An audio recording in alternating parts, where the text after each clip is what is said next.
Right. Check 1, 2. Check.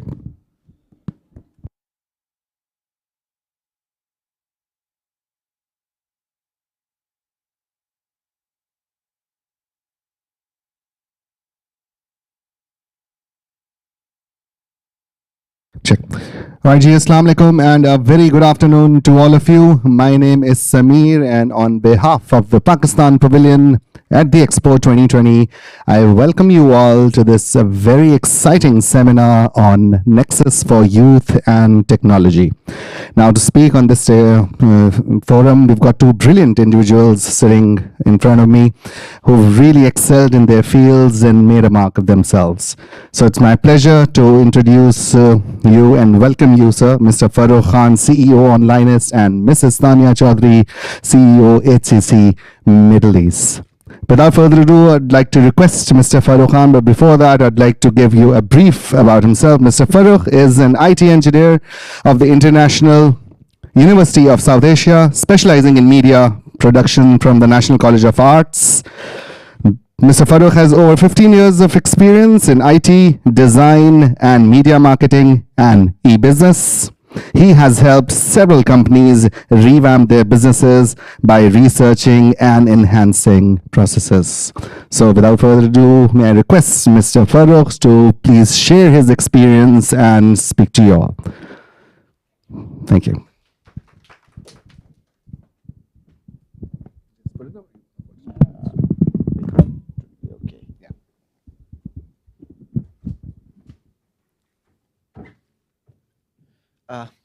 Thank you, everyone. It's really a pleasure being here. I think.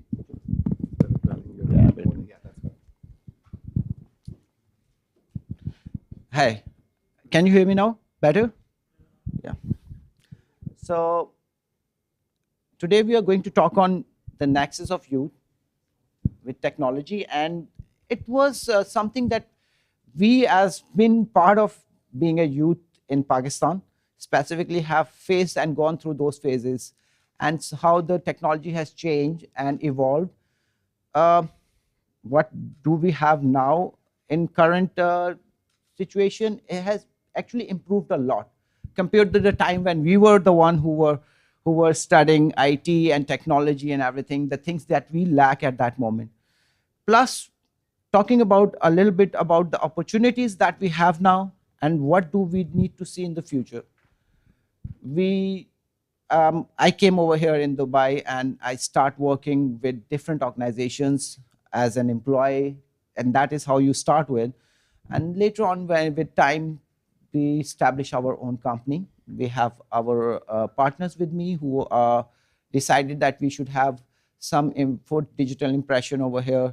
The gaps that were that we see in the market were what were those going on and things that people were looking for. It was very important for us to fill up those gaps. Now, talking about my company, we'll start with, I will try to talk about how we have been taking care of sustainability also in our company, which is one of the major things that we'll be covering in my presentation. Not taught that much on technology, and how we have been improving the processes for our clients to eliminate and actually been environment friendly. That would be the right word for it. So implementing the right processes through IT, giving them the opportunity to reduce waste and going towards paperless. So these are few of the things that we focus a lot when we are providing somebody a solution related to intelligent processes, automation, and including artificial intelligence. I will do that. So that I've already briefed you about. The slide is, so let me move forward to the next slide. Our services that we are providing, we are covering a whole spectrum in IT. We are into design and branding. Actually, as Sami introduced me, my graduation is in IT, so that is always close to my heart. Then I have gone into media production from National College of Arts, which gave me an advantage in going into design, video, and filmmaking. That give you a lot of ideas that how the UI UX work for user experience. It's a very important thing. So I personally consider that, and a programmer also is an artist, because I have seen inside out how the UI has been designed by the graphic designers, but the implementation or the things that how the algo works, give them they are an artist also. So if anybody who is from the IT background should really be happy about that, he can tell him that I am an artist also. I create things with the UI people and I'm able to produce a given output for it. And everyone is creative in their part. Whoever I've seen, if you see in depth, you will see that they have a certain skill and they use their creativity to enhance their skill. So all these things that we do, we are actually doing a lot of the major chunk of the things that we think is required in the market is our custom development. We do custom softwares. We build them from scratch. We don't use third-party libraries. We use agile method of development, which give us a huge advantage. The second is the way we approach our client. We sit in the seats, we wear their shoes, and we wear different aspect of different type of actions that we take is to see what are the things they are facing, what are the problems they are going through, and what would be the right solution. So sometimes the client comes and they don't know the issues and they say that please. So we do the complete research in the market research, we do the process research, and then we give them a solution. This gives us an advantage to eliminate the things as I was just saying, that is to reduce the you'll say sustainability things that are impacting our environment and the social also, you can say, in certain aspect. What within the company we have approached to and we have been doing. Some of our customers we have been continuously working with. I am not able to put all of our customers because they will require multiple slides. So I've just highlighted few of our customers that we have been working. We have been doing changes in their processes, updating their processes, and updating their softwares also on a continuous. It's a continuous process.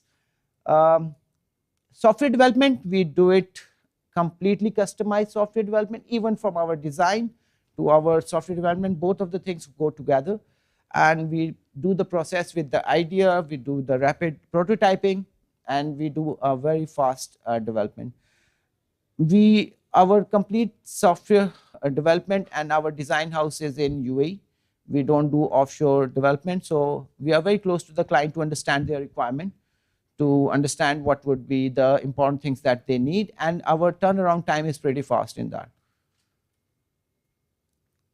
Now, talking about the very important thing as a strategy, how Dubai has been working on paperless. The statement that you're looking at, it was by His Highness Sheikh Hamdan bin Mohammed Al Maktoum on related to digital Dubai. Last year was the commitment that he said in 2017, then 2021, the Dubai government will go total paperless, and they have achieved that. And Digital Dubai is one of the entity of the government who has been implementing this. E-government is something Dubai has been doing it for a long time, and we have seen these phases going in front of us, how they achieved that. But now the few pieces of paper that we still used to receive are gone now. We don't require, they are not required anymore.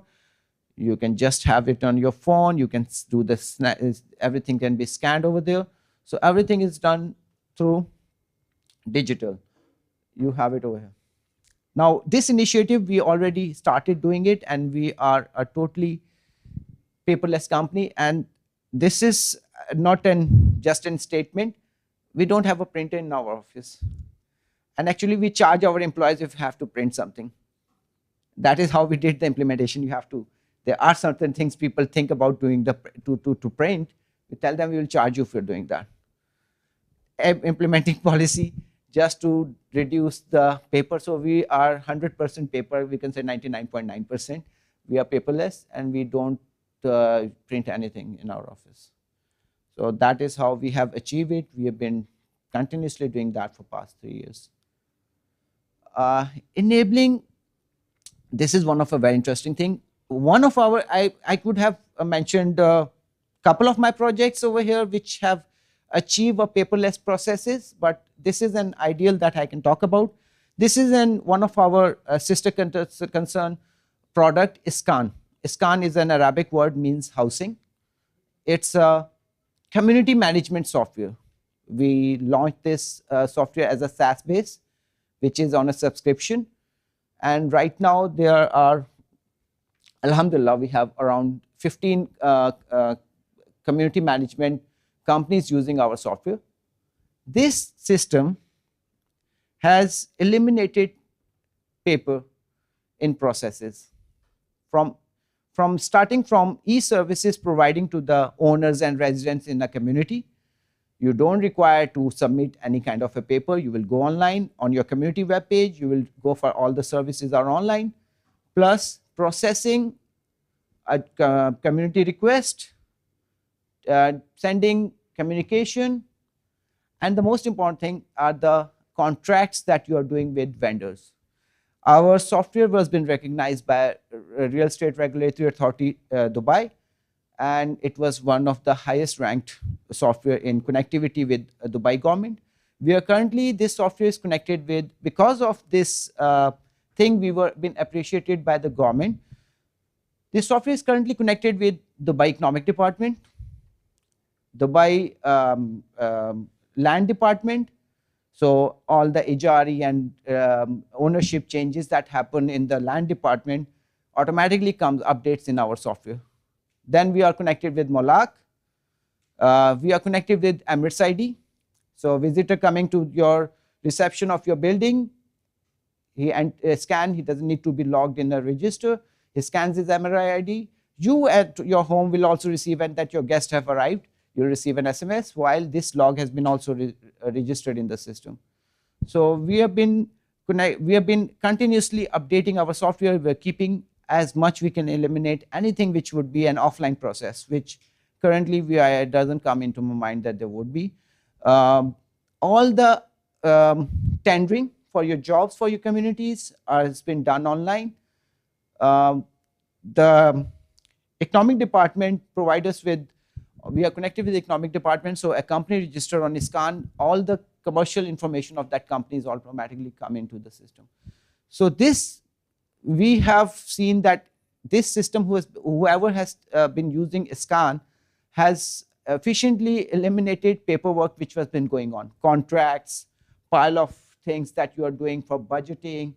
All the budgets are online. You don't need papers. I mean, I'm talking about accounts where you think that paper is one of the mandatory thing you will require it. Following the Dubai initiative related to the paper, our applications are also following the same, you can say, rules, you can say the same inline statements that we've been given, that we are paperless. And this application is one of an ideal example. Apart from that, we have real estate CRMs that we work on. We have been working on blockchain for our different exchanges, which hardly requires any kind of a paper that that would be thing that you will need.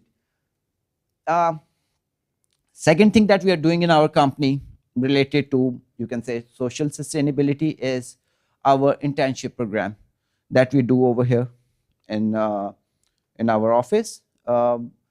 We've been very lucky and ideally close to Dubai Academic City.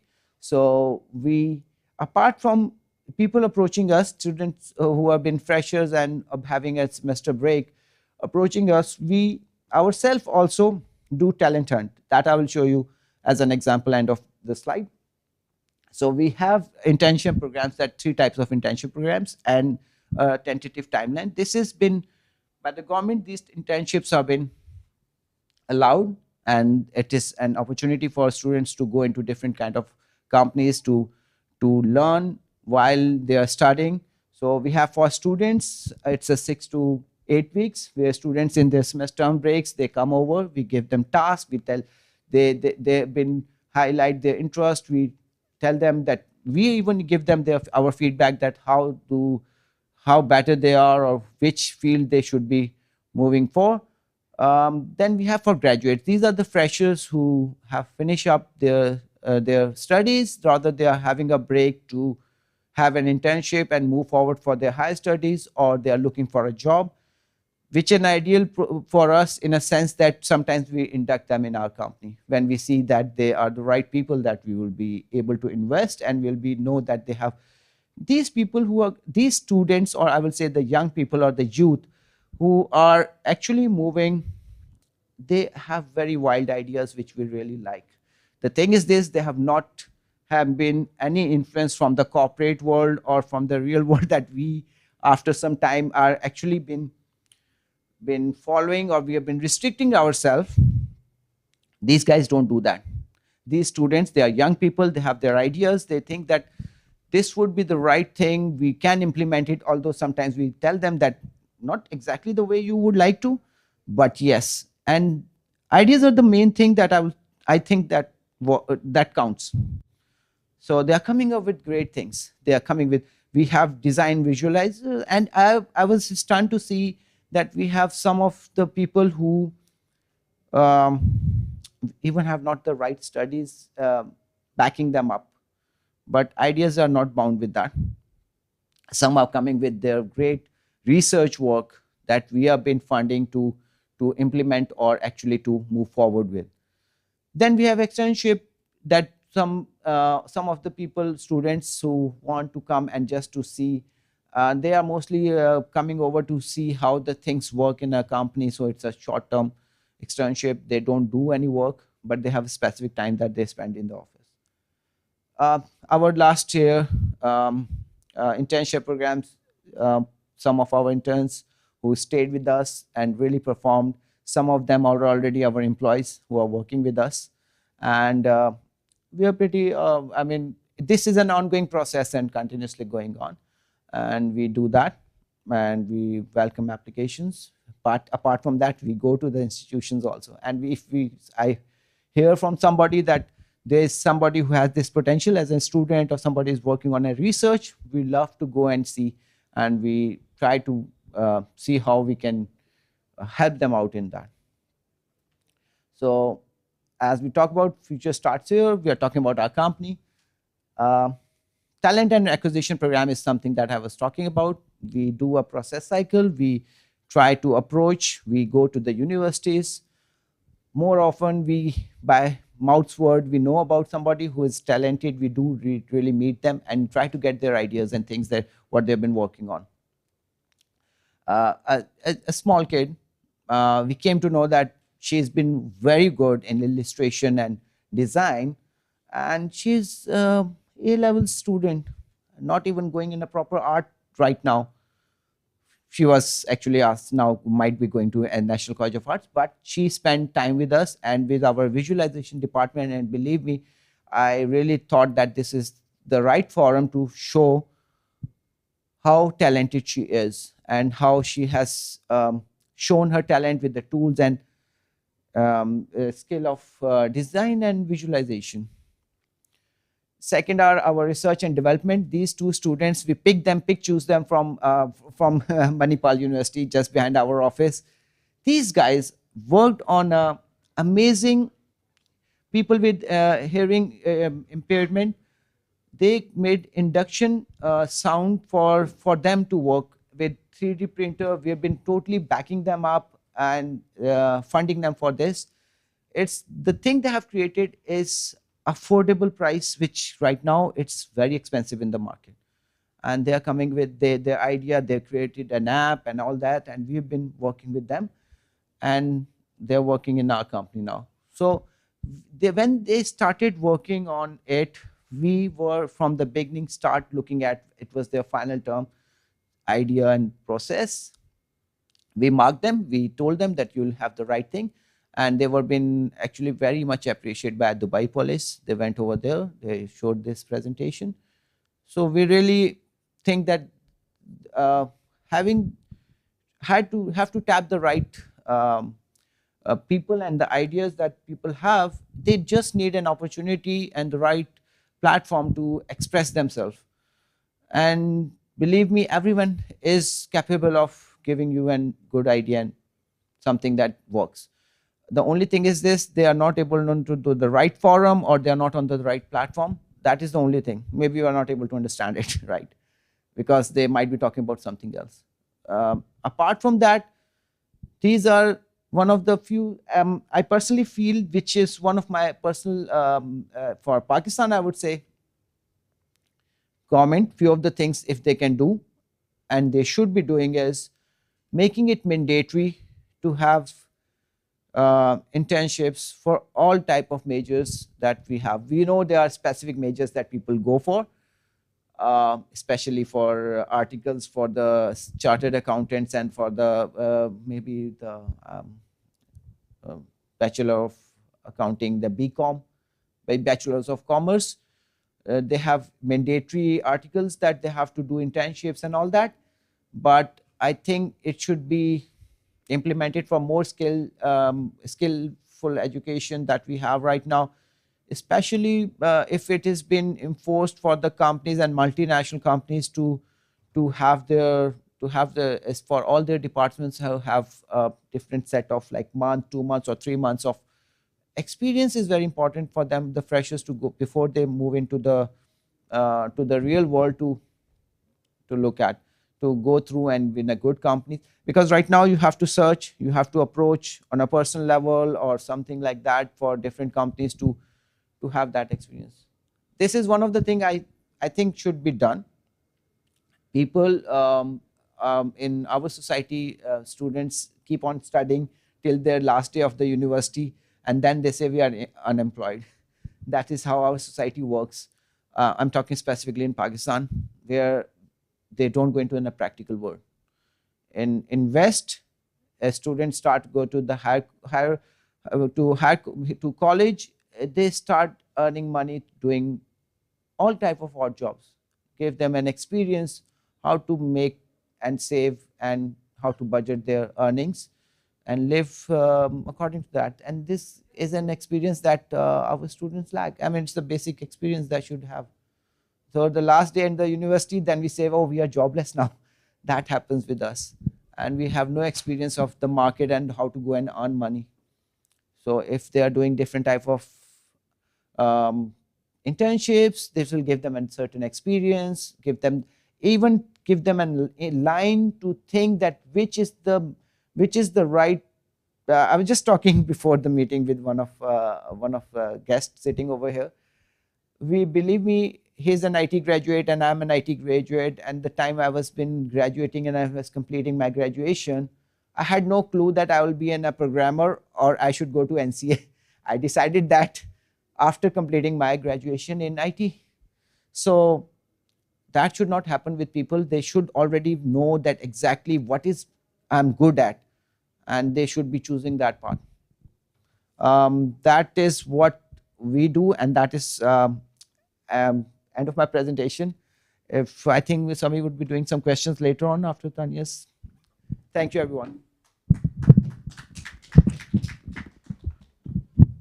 Thank you so much, Mr. Farooq Khan, for giving us not just the insight about what services you offer, but of course, vision also.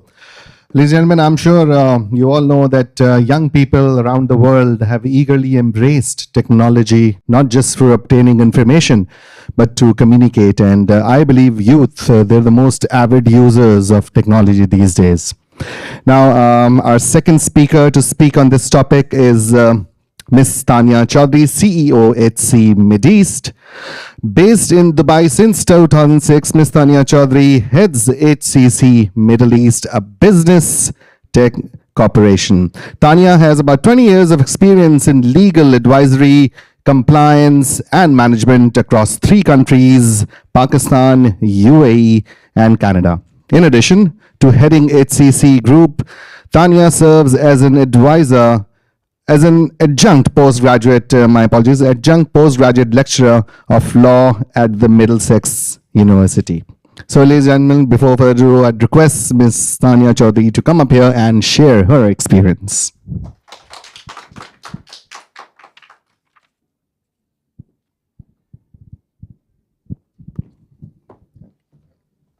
Thank you, Samir. Guys, can you hear me? Yes. Assalamu alaikum, everyone. I'll give you a little story about myself. So I'm a Pakistani that has lived in the UAE for the past 15 years. I was raised in Pakistan. I studied in New York. I did my law degree. And then I moved to tech 5 years ago. So, I mean, where people think law and tech are entirely two different disciplines, this is a journey that I'll tell you about how I ended up in tech. So, my personal goal was always to, look into entrepreneurship. So I started with a job here. I worked for a big law firm here for 5 years. And then I decided to try to do my own thing. And there was an opportunity that came up in the technology field. And trust me, I had no idea what ERPs were or what tech really was. But the thing is, when you're in entrepreneurship, you jump at taking risks. And that's what I did. And Alhamdulillah, it's been 5 years. I have not looked back. So that's the success story of sometimes seeing an opportunity, having certain basic skill sets, and actually jumping on it. So I started, when I started, I'll tell you, I started as a one-person workstation that I took in Dubai Silicon Oasis. And that's, and then for the first 2 years, it was very tough. I mean, for me to sort of get business, to even understand IT took a while. But I persevered and I just kept at it. And one thing I realized in my journey was that, it takes a different kind of mindset from a job based safety net to an entrepreneurship where you have to face a lot of your own weaknesses, but you have to eventually turn it around to your own successes. So we become like problem solvers. When we see a problem, we try to apply different solutions, and that's how an entrepreneur really sort of survives. So what I'll tell you is that based on what I was having, the problems in the market, the trying to understand what was going on, I started a pilot project last year, and that is what I think is a solution to the issues that I was facing in the market. And this was I'll introduce it to you. This was my pilot project, which came really from, like, I guess being a woman leader, you see things a little differently than a man. And for me, the thing was I wanted to, in sales, they have two terms. They say either you're a hunter when you sell or you're a farmer. So hunter is a very male-dominated trait where people go get deals, close deals, and come back. Farmers are people who just go sow seeds. They make relationships. It's very steady. And eventually on the way, they reap the benefits. And I understood really very early on in my entrepreneurship journey that I'm a farmer. That's what I do. So I started analyzing what are the problems that I'm facing. I mean, I'm here in the UAE, and unlike Farouk, my back office sits in Pakistan. So why am I having problems in acquiring tech talent? What's going on? And this is what led me to creating a foundation where I realized we need to get more girls into IT space and get them on board, because this is where the tech talent is. Okay, so little history about my company, what we do. We're actually, now, alhamdulillah, this is our 75th year. So this company was established when Pakistan was established in 1947. It started as a chartered accountant company that has gone on till now. And what I do right now, the IT company, it's part of this big company. So I have always worked with CAs, so chartered accountants who like to be IT specialists. So I have the knowledge that multidisciplined people actually perform better, because when you have two set of different disciplines, you are thinking out of the box. So those people come with very strong finance knowledge that they apply to IT. So this is something we started doing with them. Our founder was the first chartered accountant of Pakistan, and he always had the mindset that it is our job to invest in the training of the next generation.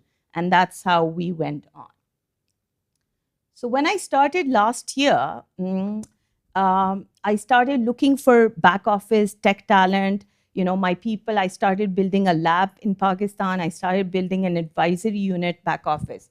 So I realized what was missing was currently, in Pakistan, we have a big youth bulge right now. It's one of the youngest populations in the world, where around 750 million people are under the age of 30.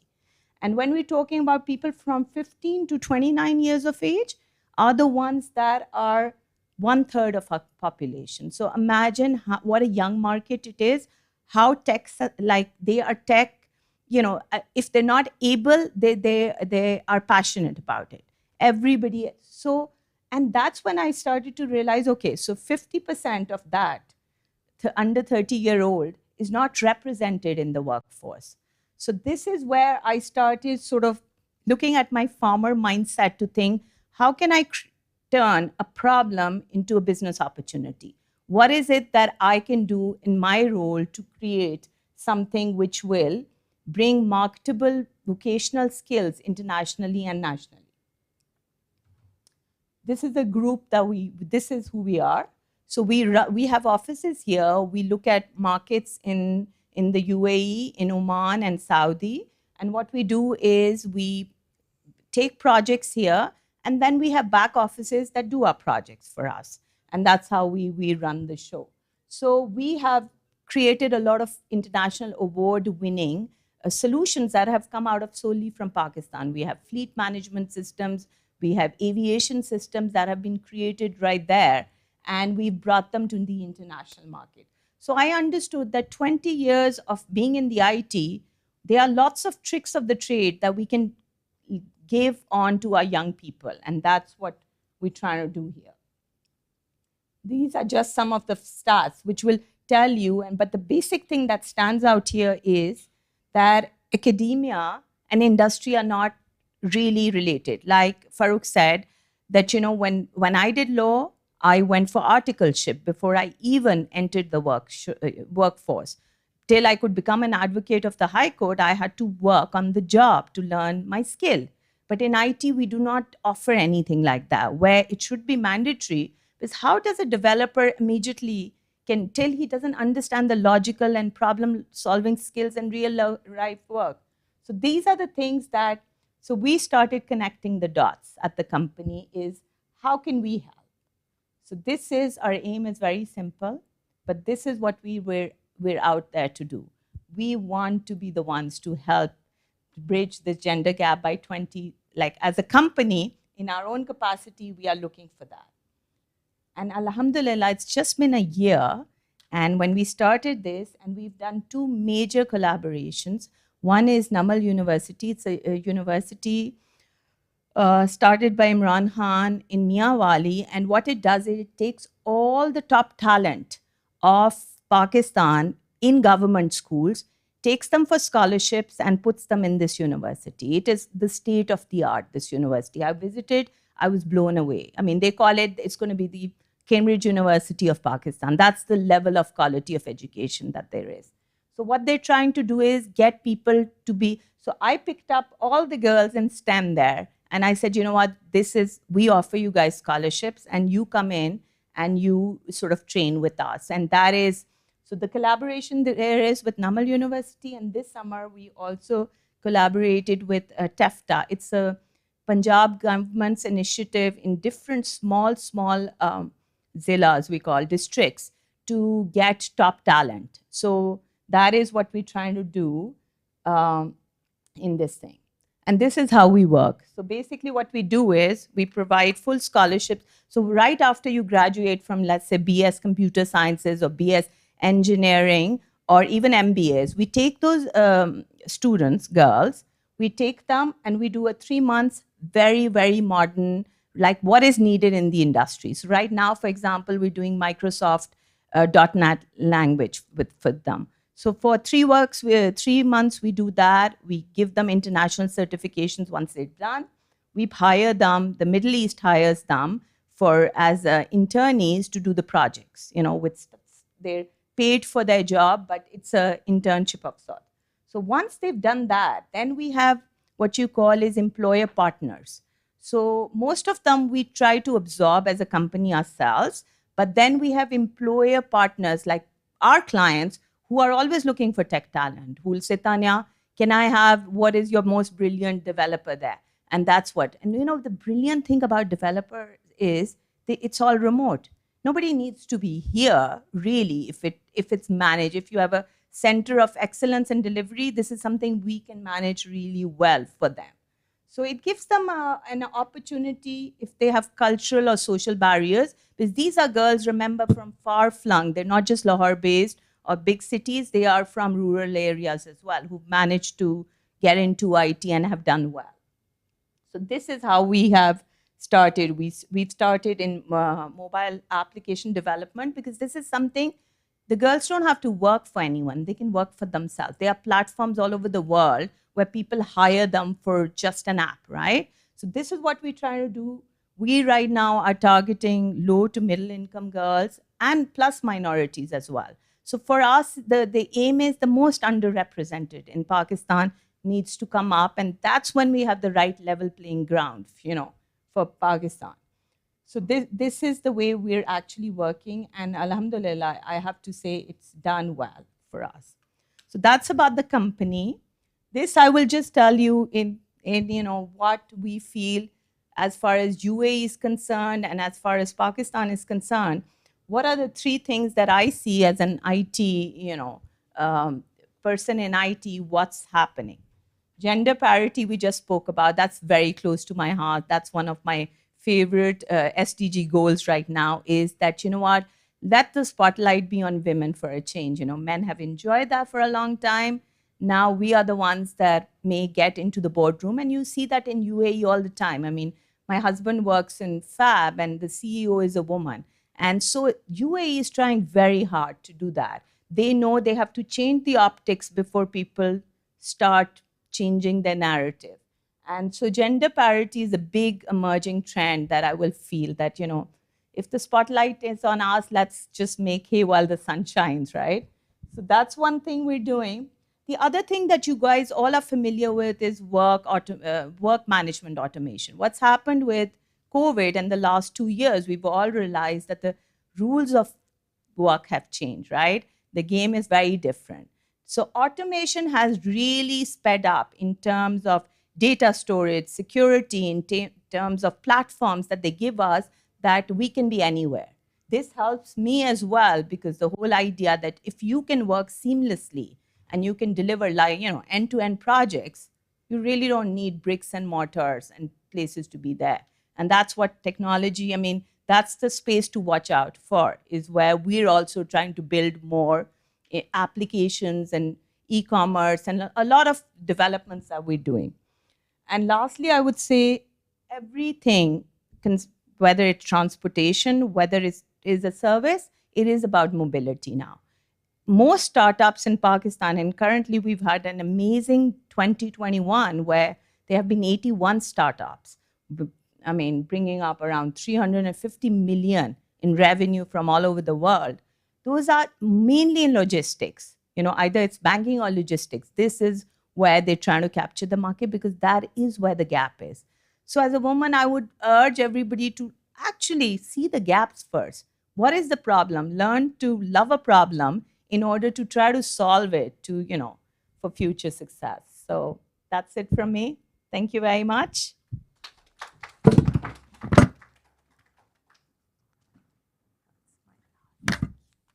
Thank you so much, Tania Chaudhary. A perfect example of people taking risks in their life, and above all, believing in themselves with the risks. Thank you so much.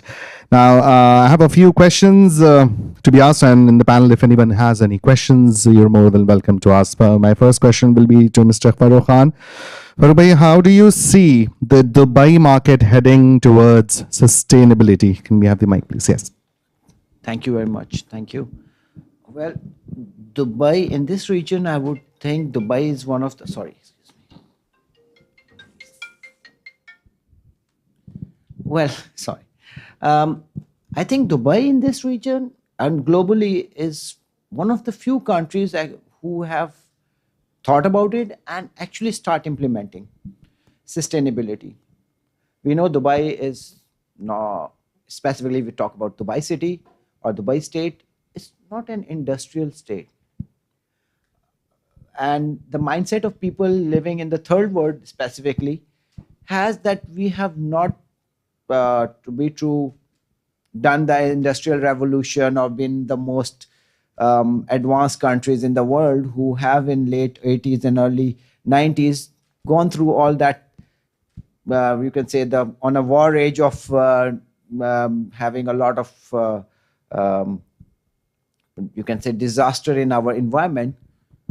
And so now the world is thinking about being environment friendly after doing all the industrial revolution, making money out of it. So there is a mindset sitting over here, and specifically if you go into the poor countries, they say, "Well, now we cannot have coal to be burned because the environment is getting damaged, but we were not the one who did it like 80 years back or 100 years back." But the mindset over here in Dubai is totally different.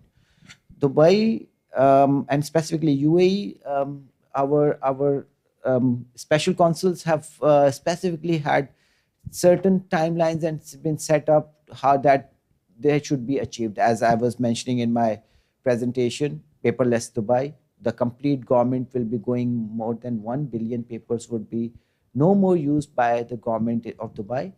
Same ways, sustainability, social sustainability. One of the ideal thing that I saw and I really liked was that in 2015 we had Dubai sustainability tourism plan, which actually using the corporate and the government sector coming together for tourism. So a lot of parts, happiness centers are now been everywhere in UAE. These are all actually the vision of the leaders of UAE, that these things should be implemented, and they have actually shown that it's actually been implemented in Dubai. So I think it's going on pretty good. Thank you so much, Farooq bhai. My next question is to Ms. Tanya. Tanya, what do you think are some of the upcoming interesting initiatives on sustainability? In sustainability. So there is quite a few of things that Dubai is looking at doing. And I mean, talk about these cities that they're planning, right? So what they're doing very well is when you do anything, environment is such a tall order, or, you know, these things that you have to visualize it. And Dubai is spot on when it comes to creating pilots, showing the world that it can be done. A lot of countries, we have lots of seminars, conferences where they talk the talk, but nobody really walks the walk. And that's what Dubai does so well. And that is where you can see, you know, I remember last month, the president of Pakistan was here for an event and he said something brilliant. He said, the difference between UAE and right now and what we should do as Pakistanis as well is our soch. You know, the thinking is very high, and it's called the moonshot, that you look at the moon and you shoot it. You may not reach there, but at least you will reach somewhere. And that's what Dubai does brilliantly, is visualizes these pilots and actually make us see how things will happen. So really, I mean, the playing ground for any environment, any sustainable project. Totally agreed. Now, my questions, I think, to both of you, we've learned about how technology improves sustainability. But do you think, I mean, do you both agree that does it have an adverse effect as well? Well, it is interesting what you say. Adverse effect, I'll tell you how it could be, is that there are still a lot of inequalities in the world, right? Some people have the advantage of tech. Some people have the edge. Some people don't. They may just be relying on talent right now. And we do see that people, sometimes it's a great company that is not very technology enabled, and they may not be, they're out of the race very quickly. So I think that's the thing. The whole idea is to take them all together. It needs to be for everyone. I mean, there are countries that have actually worked, like China, on their broadband and giving everybody a level playing ground. If you do that in technology, I think then everybody has a good shot at it. Farooq bhai, your insight on this? I think there is. Everything does have, and if excessiveness is always bad, we always are talking about electric vehicles and how good they are, no carbon footprint, and we've been driving that. Just going deep dive, if we see, there are batteries that have been used for it. Rare earth metal mining is going on. It's a and excessively going on, again, you are damaging the environment. So there is anything excessive is going to happen. So then the mining happening in the places, now that is environmental, then the places where the mining is happening, you might have child labor. That is a social. There might be conflicts that could be human. So sustainability has different pillars that we look at. So there is, to a certain extent, if we force it and we actually accelerate it. So I personally think that is one of the things. Right. All right. Does anyone in the audience have any questions? If not, on a personal note, I would like to thank you, both of you, Mr. Farooq Khan, CEO on Linest, and Ms. Tania Chaudhary, CEO, HCC Global, for being here and gracing this occasion. And above all, a big thank you for sharing all your insights, experience, and giving us a vision. Thank you all so much.